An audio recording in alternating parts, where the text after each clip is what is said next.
Yung gumawa, nag-prepare nitong mga dokumento in relation sa mga projects ng DPWH. Ang gumawa dito, mga engineers. Magtiwala niya tayo sa mga engineers. Sabi ni Senator Win Gatchalian, biglang bat-in si Amy Marcos. Hindi man yan, anya engineer si Secretary Dizon. Economist anya siya, tapos political aid. Tama ka niya. Pero siya niya yung secretary ng DPWH.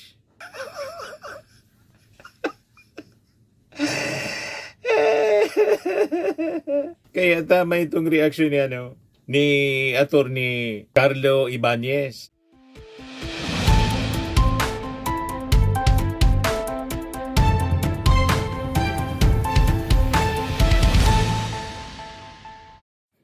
Hello po mga kababayan, si Dante Maravillas. Napanood po ninyo yung BICAM hearing sa budget ng DPWH at napanood ninyo yung pagtataray ni Amy Marcos. Napanood namin niya Mr. Maravillas, talagang naging toxic na itong si Amy Marcos. Hindi lang sa kanyang kapatid na si President Bongbong Marcos, naging toxic si Amy, kundi toxic na po sa buong Pilipinas. Pag pinanood po ninyo si Amy, nakakainit ng ulo, panoorin. Yan pinintasan pati si Vince Dizon. Mr. Chair, Secretary Dizon is no engineer. He is an economist and a political aid. Kaya siguro mali-mali. Reaksyon ni Amy Marcos sa sinabi ni Senator Win Gatchalian, Chairman Committee ng Finance sa Senado, makinig tayo sa mga engineers. Biglang nag-bat-in mga kababayan si Senator Amy Marcos. Hindi man na niya engineer itong si Vince Dizon. Ang ibig sabihin ni Senator Win Gatchalian, yung mga taga-DPWH hindi nangangulagan sa yung secretary, mga engineers ng DPWH. Lang yung namumuno sa DPWH ngayon, hindi man engineer. Tama si Amy Marcos doon, na hindi engineer si Secretary Dizon, pero siya yung secretary ng DPWH. At yung tanong, bakit kini-question niya yung pagiging hindi engineer secretary ni Vince Dizon? Hindi man lang po si Vince Dizon ang secretary hindi engineer ng DPWH. Bakit si Mark Villar, hindi man engineer, ginawang sekretary mga kababayan ng DPWH ni Digong, tahimik noon si Amy Marcos? Di ba po mga kababayan? Kasi kalyado niya yung mga Duterte. Kalyado niya si Mark Villar. Kaya tahimik siya. Pero si Secretary Dizon, alter ego ng kanyang kapatid na presidente. Galit siya sa kanyang kapatid. Dinamay na niya pati si Secretary Dizon.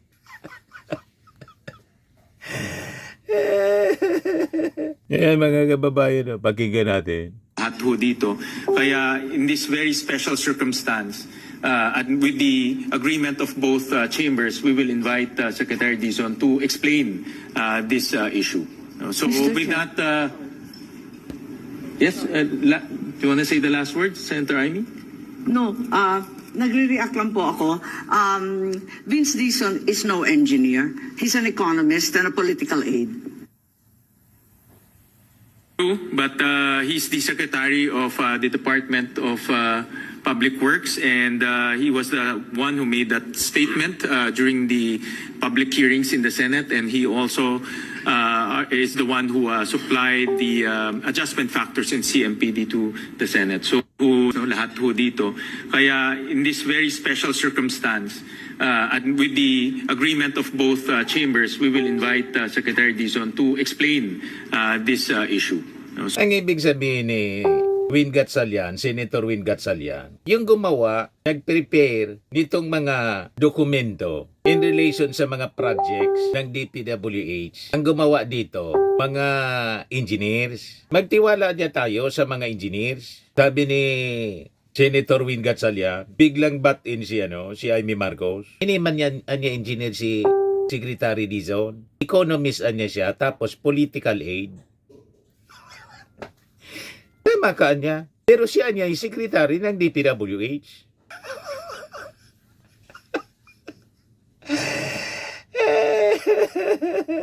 Kaya tama itong reaksyon ni Attorney Carlo Ibanez.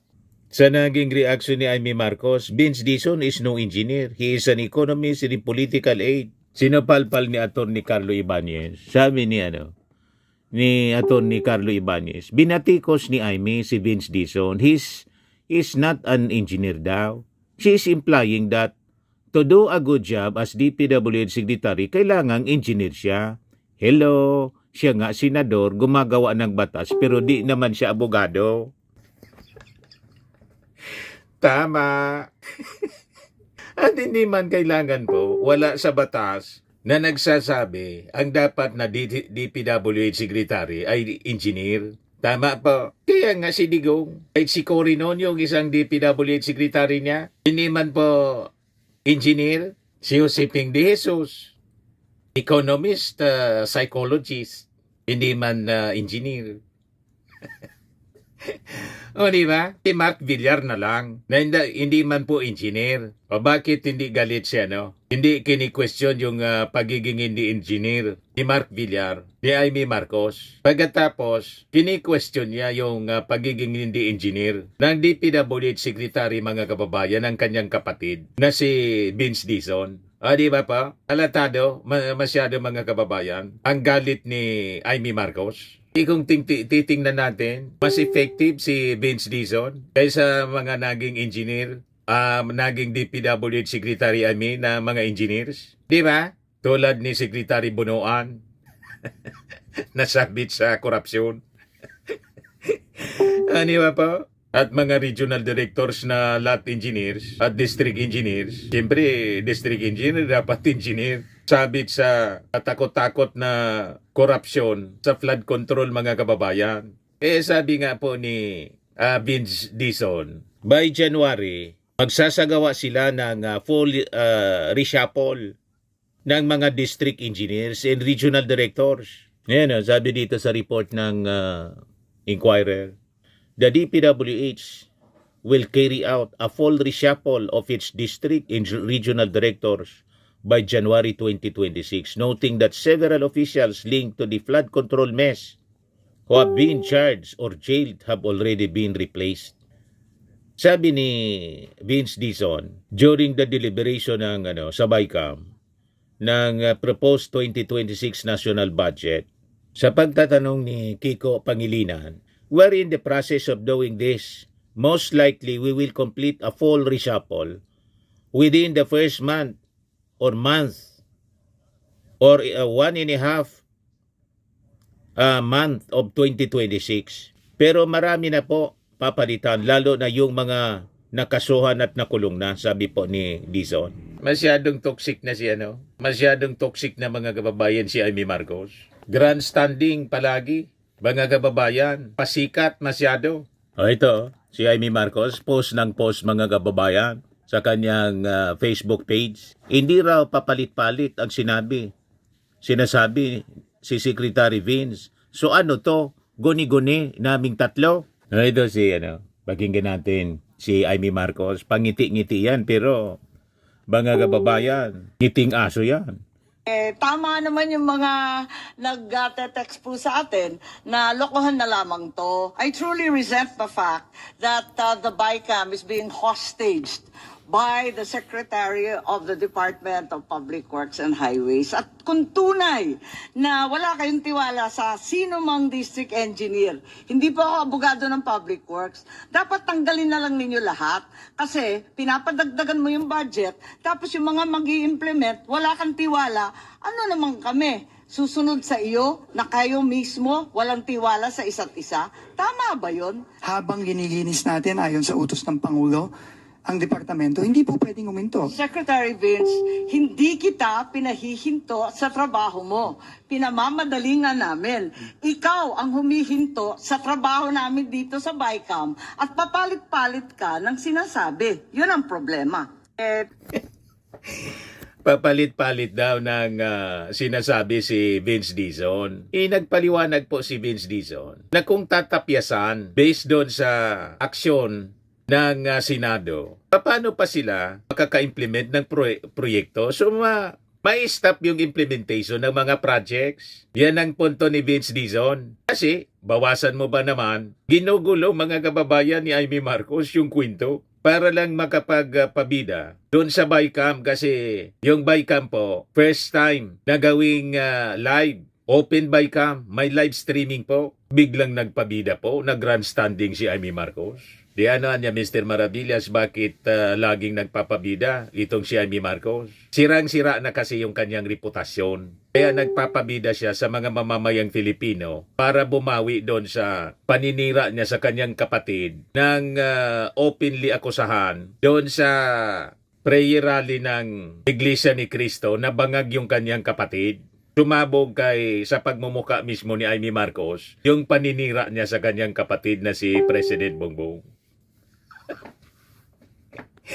Gusto siguro na ma-recover ang kanyang nasirang reputasyon, nagpapabida siya ngayon.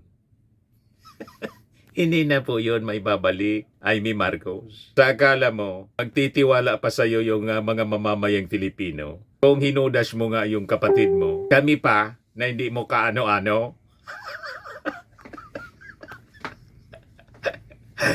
Di ba po?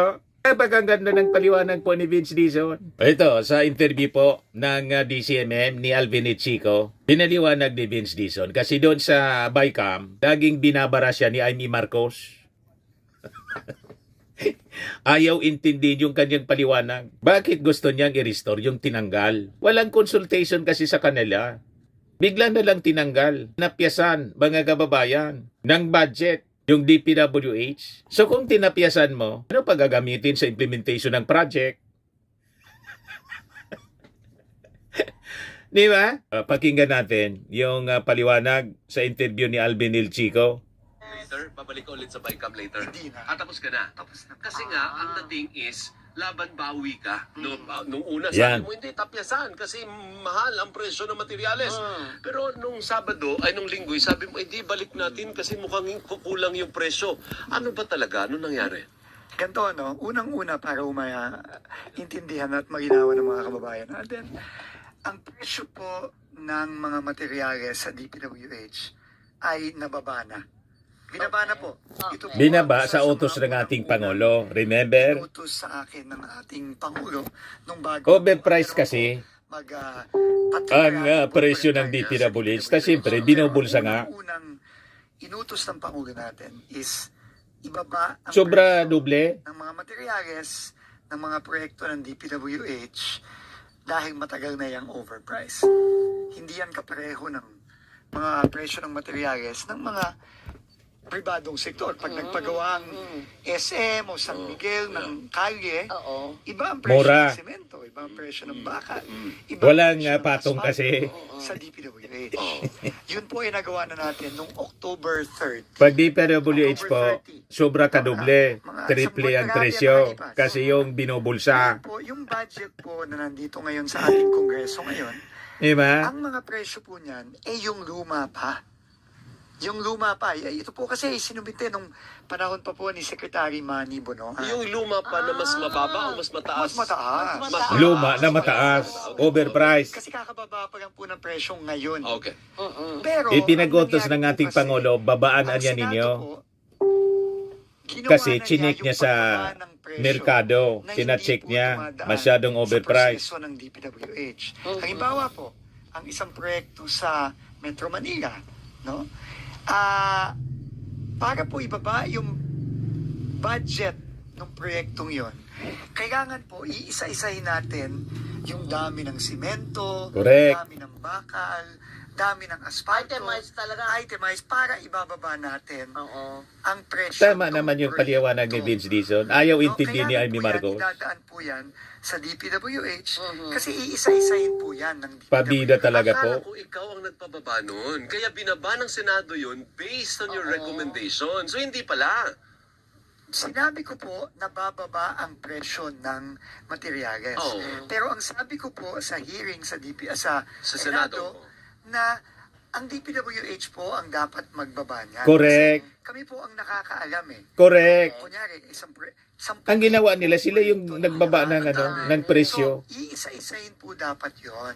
Yung So, Senado, ang ginawa ng Senado, on their own, tinapyasan nila. tinapyasan without bigla. consulting DPWH. Ano pang gagamitin sa Tinapyasan po nila base implementation sa ng project? average Tama. na pagbaba ng presyo ng materyales sa isang rehiyon. Halimbawa, asfalto. Assuming kasi No, yung sa mga Region senador, 4B, mga nagbigay ako ng kababayan, example kahapon, wala man silang expertise 68% dyan. ang diferensya sa Region 4B. Pero po ang Region 4B, alam naman natin iba't ibang probinsya yan. Palawan, Mimaropa yun. Romblon, Mimaropa. Oo. Palawan, Romblon, Mindoro, Marinduque, no? Ang ginawa po ng Senado, tinake po niya yung aming average na price differential at in-apply po sa lahat ng proyekto ng Mimaropa. So ang sabi po namin, medyo hindi po accurate yan. Hindi Ba't hinayaan nyo? Dapat hindi nila naipasay ng ganun yun. Kaya nga. Kaya nga po, Iba-ibang region lumabas kasi po, yung iba-ibang version ng lugar, Senado iba yung nung presyo. Martes. Yan ang punto ni Vince Dizon. Martes. Oo. Kaya po sumulat ako nung Webes. At po naglabas ako ng department order nung Biyernes. Parang sinasabotahin na ng Senado nito ni Nakita Amy namin, Marcos teka, yung parang mga hindi implementation ng projects ng lahat DPWH. tama yung ginawa ng Senado. So, Kaya doon pumasok inagapan, yung ano. no? Kasi- So, doon pumasok Inunahan yung po. balik ninyo. Mali. Oo, na kailangan ibalik. Pero ulitin ko po. Kaya dapat ang ibalik presyo kasi mali yung na pagtapyas. Hindi na po pwedeng. Hindi na matutuloy yung mga Yung paraan na lang projects. po ng pagbababa ng budget. Oo. ang Pag ganyan. kailangan Yeah. maayos. Tama. So, anong chance ngayon na maibabalik Hindi ko yung po alam. 50, how much, Parang nasabi po nila 54 mga- billion. 46 yata, 46 billion yung tinapyas. 54 po yung total. Ah. Pero yung pong binaba nila dun sa mga cost ng mga project ay roughly po at ang mga 40. So, what happens kung manindigan yung Senado? Hindi, yan. Panindigan natin. Yan lang. Huwag na nating ito lang, dagdagan yan. oo. Anong mangyayari? Meron pong mga proyekto na kukulangin ng budget. Kita mo? Dahil halimbawa, Yun po ang yung mangyayari. proyekto Binigay kong ehemplo, no, kahapon. Yung po ang So, paano na original yan? budget noon ay 41 billion. Nung binaba po ng Senado, binaba niya ng 68%, naging 13 billion na lang. Ang computation po namin, ang dapat pong maging totoong pagbaba ng project cost ay ano lang, 37% lang o bababa lang from 41 billion to 31 billion. Kumbaga nasobrahan naman. Nasobrahan eh. Hindi pong nagkulang, ha? Nagkulang Kasi din nga yan. po, yung pag-apply po ng Senado ay across the board. Hindi po kada proyekto. Oo. So meron pong mga proyekto Dapat per na project. sumobra ang bawas. Meron namang mga proyektong kulang ang bawas. 10,000 projects yun yung lang po affected sinasabi mga namin kababayan sa Senado. nationwide. Kung papayagan po nila kami po ang nakakaalam, project per project, ang kung dapat gano ibaba Correct. ang presyo ng mga proyekto. Pagka nanindigan po ang Senado, pwede bang mangutang kayo? Hindi po pwede yun. yan. Bawal yun. So, ang Yan ang mangyayari bawal. po dito, halimbawa, kung matuloy po ang version ng Senado, Oo. meron pong mga Nang may kamukha problema ng yung na-mention version lagi ng kahapon Senado po. na kukulangin. So, ibig sabihin po na, halimbawa, kung ang Tama na yung version ng Congress, dapat inadapt na lang nila. Pagpapasiyan po natin yung Yung budget House ng of Senado, Representatives po. iigsi po yung kalye na yon. So matutuloy pa rin naman. Iigsi yung kung itutuloy yung project, iigsi. Mga ganon. bawas na.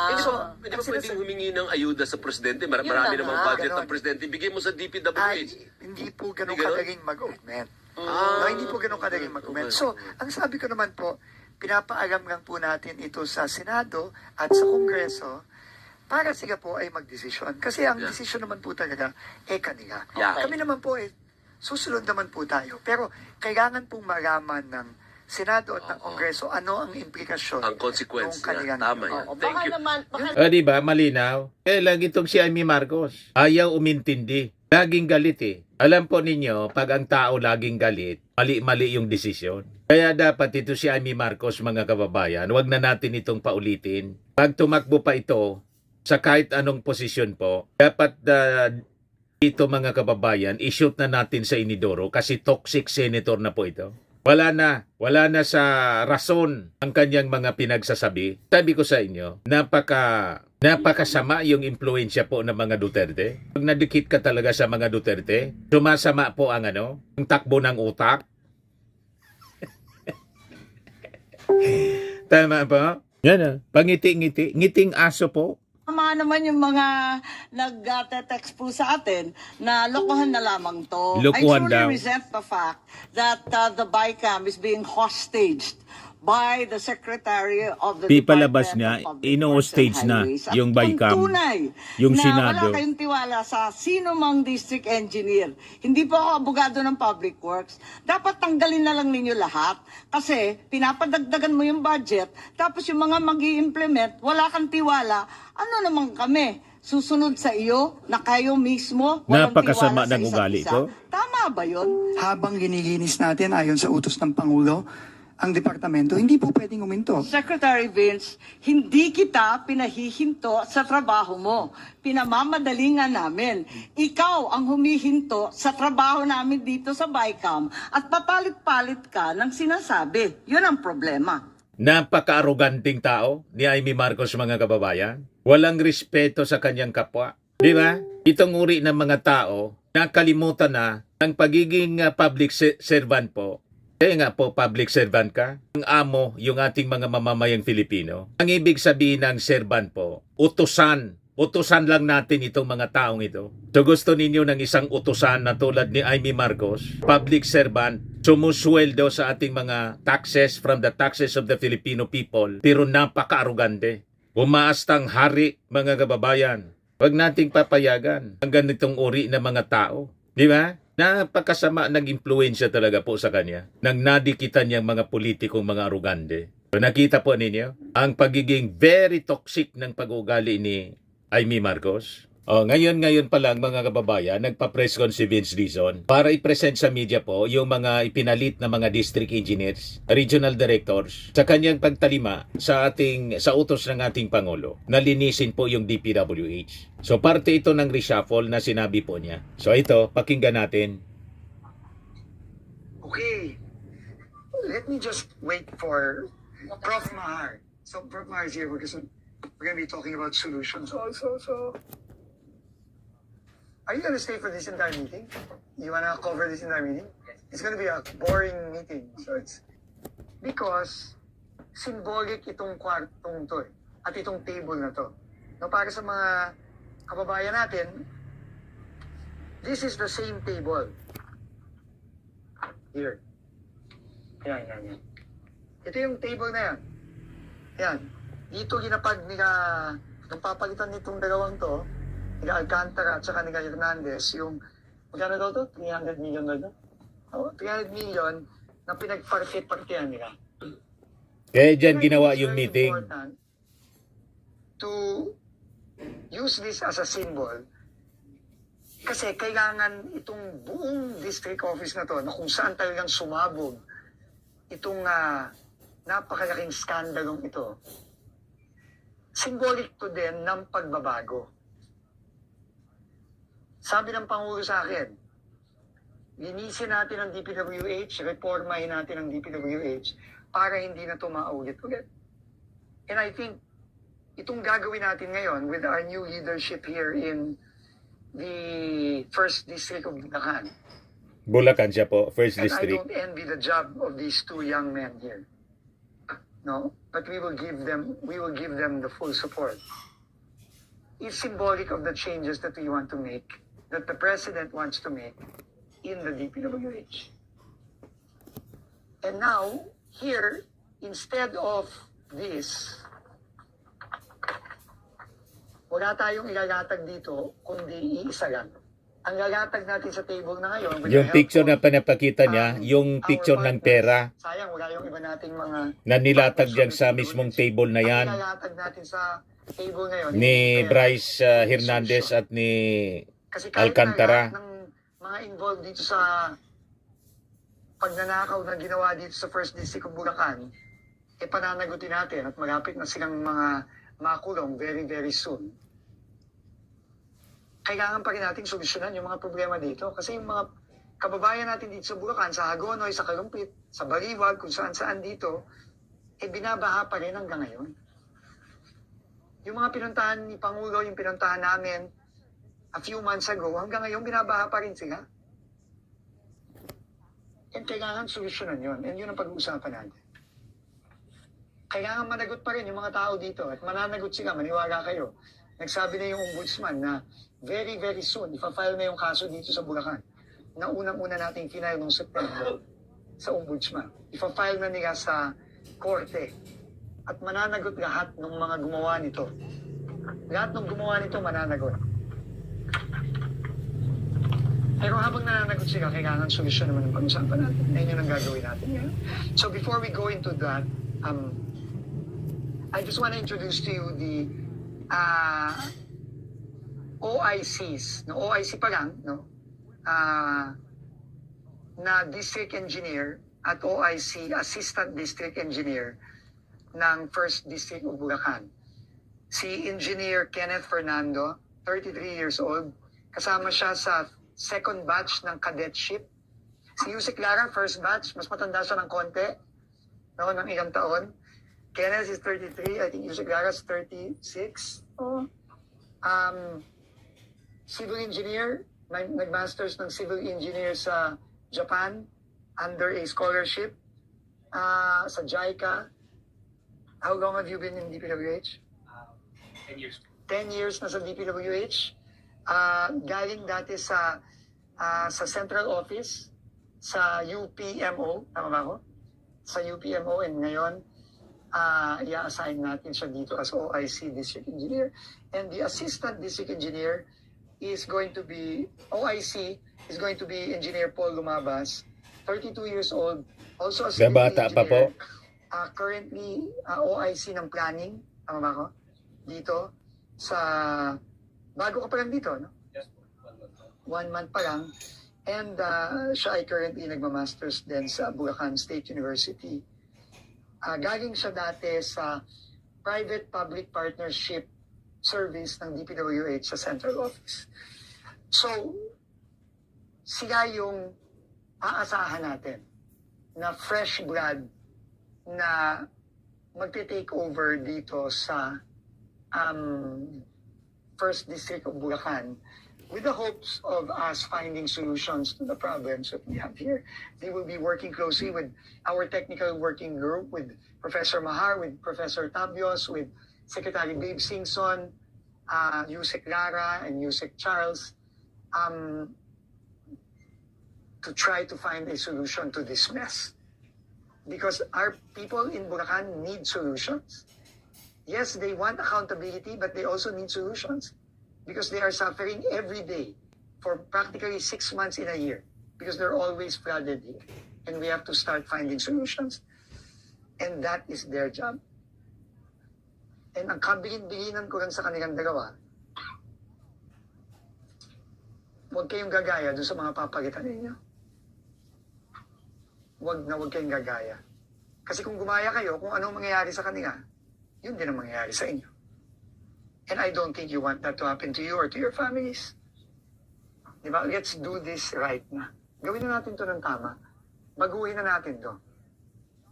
And yung ginagawa natin dito sa First DEO Bulacan, yun din ang gagawin natin everywhere. No? So, and finally, I just want to also introduce, because our regional director, si Regional Director Dong Tolentino, has retired starting today, we will be appointing as concurrent Regional Director of Region 3, General Romel Tello, who is also our Assistant Secretary. Si retired General Tello is a 2-star general retired from the Philippine Army. Kasama po siya, Assistant Secretary po siya ni Undersecretary Ato Bistar, who is also a very respected general from the Philippine National Police. So siya muna ang pagkakatiwalaan kung magiging OIC, concurrent OIC RD for Region 3. Regional Ngayon, Director. na si Regional Director Dong Tolentino. So, ASEC Romel will be working with DE OIC Kenneth and DE Assistant District Engineer Paul. No? Huwag kayong mag-alala. 2-star general, 3-star general. So, yung security mo, at ng pamilya niyo okay na. So, alam ko, kinakabahan din kayo, sinabi niyo sa akin yung kanina, sila ang bahala sa inyo. They will secure you and your families. And make sure. By the way, 3-star general din si Undersecretary Charles Calima. So, mabigat ang ninyo, ang inyong support group dito. Kasama na ako at pinaka-importante, suportado kayo ng Pangulo. So with that, I think we can start finding solutions already. With the help of our private sector partners, with the help of Project NOAA, UP, Sexingson, we have to find solutions already. Okay? So with that, maybe we can take out these mics already and then we can, you can stay, there's nothing to hide here, and then Yusek Lara will start presenting with Professor Mahar, and then we will see, and then later on, please join us, we will be visiting, I think, one site that the President visited, ba? Okay, in Bulusan, Barangay Bulusan. No? Yun, nandun din ata kayo, and we'll see if Professor Mahar will questions muna ngayon. Ano po yun? Cora. Question muna tayo. Kayo naman, dahil boring yung solution, ayaw nyo na. Ito yung importante kahit boring. So can we request lang the microphones? Thank you. So yun, mga kababayan, yung pag-present ng new set of officials doon sa Bulacan. Very symbolic siya. Kung saan yung room, nilatag yung limpak-limpak na salapi. Doon din ginawa yung presentation. Pagpapakila sa mga bagong opisyal para i-remind sila na huwag dapat nilang uulitin yung pagkakamali ng kanilang mga pinalitang opisyal na ngayon naharap po sa patong-patong na kaso dahil sa flood control mesh involving billions nga po ng pondo ng bayan. So yun lang po mga kababayan yung ating video ngayon. Atid sa inyo nitong napakagandang product from Australia. I am worldwide amazing pure organic barley powdered drink mix from Australia. Yung mga gusto mag-try po nitong ating product, mainam po ito mga kababayan sa mga cancer patients at for cancer prevention na rin po. Message lang po kayo sa amin, sa aking anak na architect entrepreneur Riz Maravillas. So lagi nating tatandaan mga kababayan sa buhay, you become what you believe. Ako po si Dante Maravillas. Bye-bye. God bless.